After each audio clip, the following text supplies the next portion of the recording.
Hey, what's going on, guys? Mrchuckles here, and today I've got some gameplay for you using the Striker Titan. This was actually my first game of Crucible that I had played in 15 months. The game I uploaded previous to this was actually a game I had on the following day.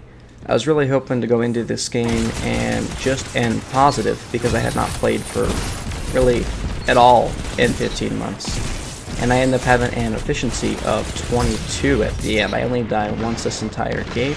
Pick up over 20 kills, so I was pretty happy with the way the results turned out. I am going to be talking about, though, what I do right and the decisions that I made. However, I do make quite a few mistakes. The biggest one is definitely my aim, and that's, I'm not going to keep pointing that over and over, just because it's something I just need to get back into in practice. Here was actually me being very, very aggressive and trying to flank these guys, and I did so pretty well. I may have had a chance against that hunter had I went through and crouched as he was shooting me. If you spam the crouch button when you're shooting someone, it makes it a lot more difficult to shoot you. The problem is you also have to go through and keep your shot on their head while you're crouching, and just due to the fact that my aim's been pretty garbage since I came back, I was hesitant on doing that. So that is the one death you guys will see for this video. I don't die the rest of this game. There is a couple of other mistakes that I do make, though, and I'll go over those with you guys as they come up. As you can see here, we just take out the Titan, try and take our spawn, and then this hunter just runs away. And then for those of you wondering, the gun that I'm using is the exotic, I believe it's a submachine gun, but it's for the Titan, or, well, you get it for the Titan during the beta. I hope that it's available for all classes when this game actually comes out.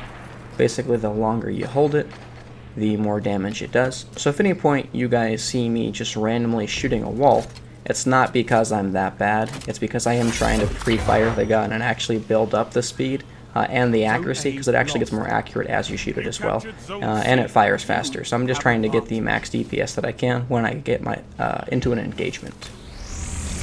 So here we're trying to capture B, we're trying to hold B, I should say. They did push up to it, and I don't want to lose it. The longer you can keep B, the better for the overall score, especially with the way the new scoring system works. So this is a really good place for a lightning grenade for those of you Striker Titans out there, especially when you have two of them now without having to wear an exotic. That is very, very helpful. Either put it on the podium there in the middle where I did, or place it on one of the other walls. Right here to my left there, you'll see that's also a very good spot if someone jumps on the point.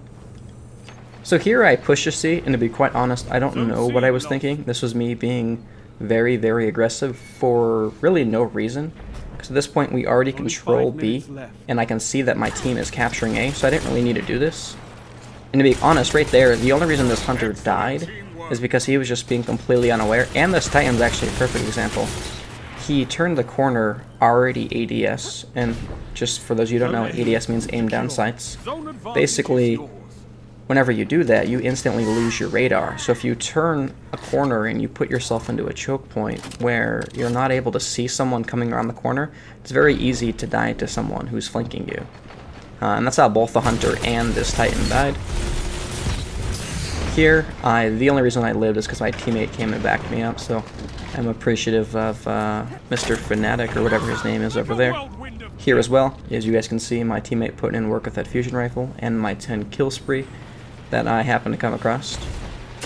And then again, back to B. The trick is, though, is once you get to B and you control it, don't just sit on it. Try and control the choke points, and really that's going to win you the game. Because as long as you can keep the enemy team split up and disoriented, or have their spawns constantly be split or staggered, you're going to have a huge advantage because they can never attack with 4 people at once. Like I said, this was my first game too, so you can see that the super wasn't exactly the best. I didn't realize you could actually smash 3 different times. I thought you could only use it once and then you had a shoulder charge. I have learned since then that you can get up to 3 smashes if you choose to, so I will definitely be using that in the near future. Here, again, these guys are just unaware. They're so stuck on trying to capture B that they didn't deal with the guy who's got a machine gun just aimed at their back, putting a bunch of bullets into him. So again, pay attention to your radar. Honestly, radar, some people might disagree with me, but radar, in my opinion, map awareness, game sense, whatever you want to call it, I find that it's extremely important and more important than actually aiming. Because if you can hit a body shot, 5 body shots with a hand cannon, or even this, as long as you can hit a target, I mean, you're going to be able to kill them eventually. And if you can find people like these guys here who are completely unaware, it doesn't matter where you shoot them. Obviously, it affects your time to kill, and ideally, with some practice, yes, you want to land headshots, and that is where you should be aiming. However, game sense is crucial, because once you understand the chokes, how people rotate, and where a good position to be in is, that's ultimately what's going to win you the game. And obviously, you can't win the game on your own always. You do need your teammates to help you out. But just to put yourself in a good position to be successful, you want to go through and find the best place to be in position and really the best way to rotate around the map. Well, I hope you guys enjoyed this video as well as the total score with the 22 efficiency, and I will see you all in the next video.